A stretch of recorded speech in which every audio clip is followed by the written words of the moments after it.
Hello everyone and welcome to another video. Today we'll be talking about NBA Christmas, which is basically free agency, and a couple of updates, a couple of recaps of what's happened so far in NBA free agency. Now first off, what I definitely have to talk about is finally Damian Lillard has requested a trade from the Portland Trailblazers. It has been so long. We've been asking Damian Lillard to get traded for like 5 years now. And he had this back and forth, like maybe I should get traded, maybe not. I'm not gonna run from the grind. We're at this point, we're not gonna get at you, or we're not gonna criticize you from trying to leave. You do not fit the timeline of this basketball team. They have Scoot Henderson and Anthony Simons, Shaden Sharp. They just signed Jeremy Grant to a wonderful overpay of a contract, a huge contract. It makes you're not going to win a championship ever on this squad. Like you and Scoot's the future of this team. You're not the future anymore. At this point, you peaked in the conference finals, and when you watch the conference finals, you could tell he peaked. For some reason, he still wanted to stay there, but he's finally going to get traded. Maybe he gets traded to Miami. Miami just lost a couple of people, so maybe he gets traded to Miami. But hey, definitely, we are very happy. Damian Lillard is finally leaving Portland. Now, a couple other big signings. The Lakers did get one of those Miami Heat players in Gabe Vincent. If Gabe Vincent plays anything like he did in the postseason, the Lakers did a wonderful job. They also re-signed Hachimura, which is a fan favorite, really good player for them. Played wonderful in this postseason. And they also signed Taurean Prince, who is really good three-point shooter, plays defense, simple 3-and-D player, and that's exactly what the Lakers need. Give LeBron and AD a bunch of 3-and-D players.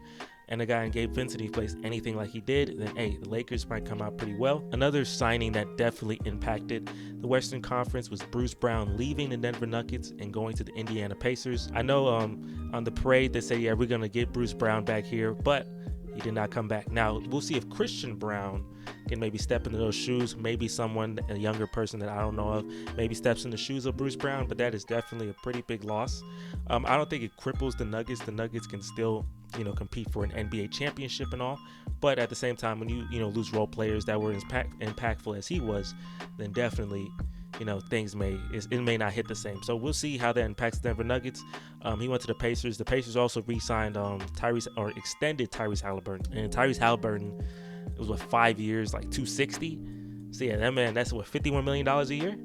You need to learn how to dribble a basketball. Learn how to dribble a basketball and shoot. And hey, $51 million a year is, that's something. Boy, that's some good money. Another signing, a lot of people say it is overpay. I'm a Rockets fan. Fred VanVleet is coming to the Rockets. I think it's 3 years.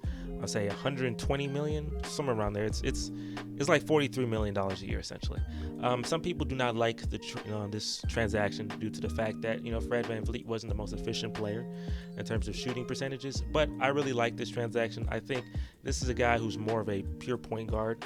I think he averaged like 7 assists a game. And this is a guy who can bring that veteran leadership.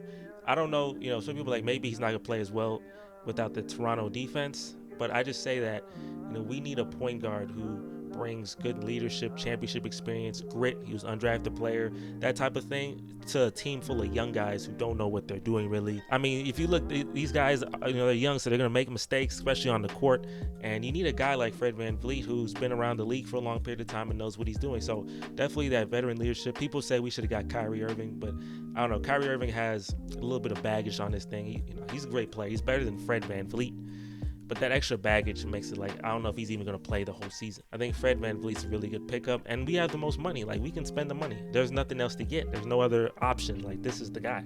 I'm not getting James Harden. He doesn't move off without the ball. So, definitely, Fred VanVleet was a bit of an overpay, but you got to overpay sometimes when you're a struggling franchise like the Rockets are. A couple other things.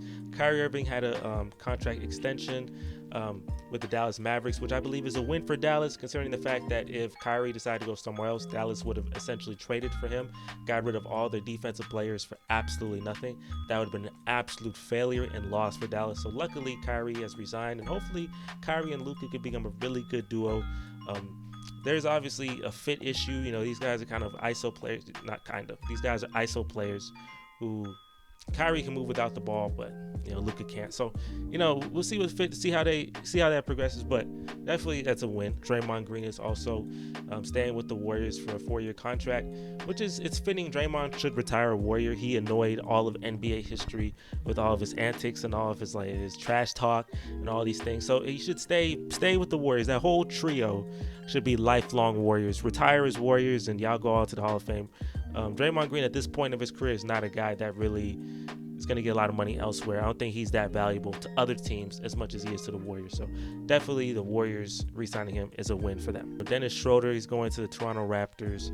Signings like that are a little less significant. There's no really big, I would say really huge, signing where it's like this superstar. It's not like the 2019 offseason. The 2023 offseason is a pretty good one. A lot of these, signings, they help some teams, may hurt some teams. I think the Lakers are coming out really well. And Damian Lillard finally requesting a trade is an absolute success. We finally getting him out of that. Portland's a great franchise, but at this point, got nothing else to prove. Let's go, and hopefully you go to Miami, and let's see what happens. I don't know if you go to Miami. Hey, comment down below. Tell me where you think Damian Lillard is going. Thank you guys for watching. Make sure to like, comment, and subscribe for more content. And check out my last videos. I did a Jeopardy video, and it's a hilarious video. And also, I did a tier ranking video of all the players for the greatest plot of all time. So also check out that video as well. Thank you. Out of here.